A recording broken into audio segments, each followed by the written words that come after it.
All right, welcome back to the Ireland Contracting Nightly Sports Call. We mentioned him before we went to break, and this is our GMC tweet of the night, Pittsburgh Penguins tweet of the night. The Penguins have named Jason Spezza as assistant general manager. Jeff, do you like this hire? I think the one thing I like about it, maybe he doesn't have the managerial experience, but I think he can relate with the big three, especially those three. And I think he's a good in-between of the players and that locker room and Kyle Dubas. Yeah, they can say, hey, remember that time I knocked you into the board, Sid? Yeah, wasn't that fun?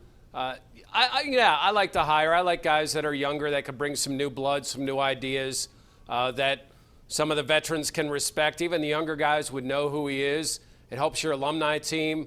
But it is odd that they've essentially hired an assistant GM before they've hired a GM. Now, he is going to report to Dubas, but it's kind of interesting how they're piecing this together.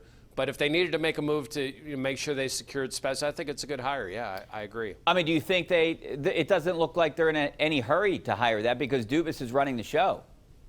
Right, and Dubas said, he was going to basically take it through free agency where he would act as the GM and then they're going to bring somebody aboard. Again, it's not maybe the way you draw it up, but whatever gets results, I really don't care at the end of the day if the first free agent period was Kyle Dubas or whoever they named GM.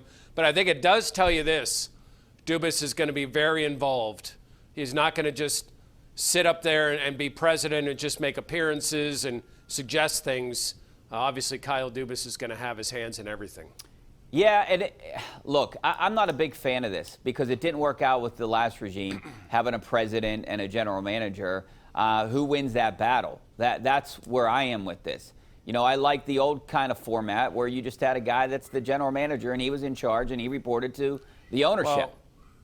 Well, or Richie, like it was with David Morehouse, where, David kind of did public appearances. He did business side.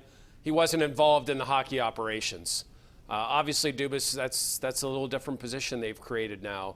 And Dubas is going to be very involved. And, doesn't it kind of speak to, don't you get that feeling that it's going to be somebody that's been in Dubas's past that's eventually going to get hired as a GM somewhere where they've worked together, they have similar philosophies.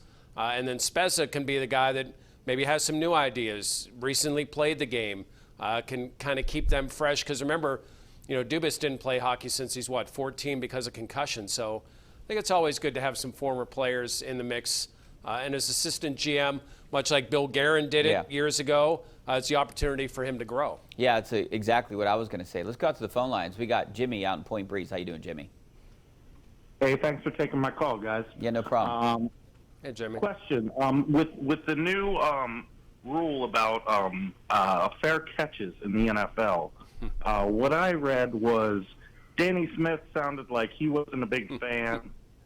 Mike Tomlin, and I'm not an anti-Mike Tomlin person, but sounded like he was like, yeah, nobody knows anything, we'll see. Don't you think this would be a time for them to be focusing in on the analytics and trying to figure out a way that this would be better for the team? Because I think when the Buccos, when they came out right in April, they embraced those new rules, and I think that's why they had such a great April.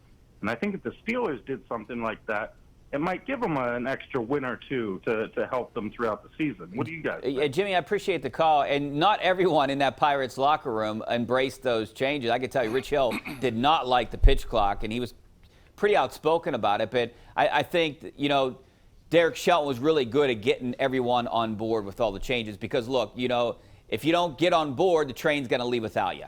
They happen to be in the race because the division is really bad this year. They're not ready. They're not good enough. And that's why you see these wild swings in streaks, because that's what the teams that aren't consistent are the ones that aren't ready.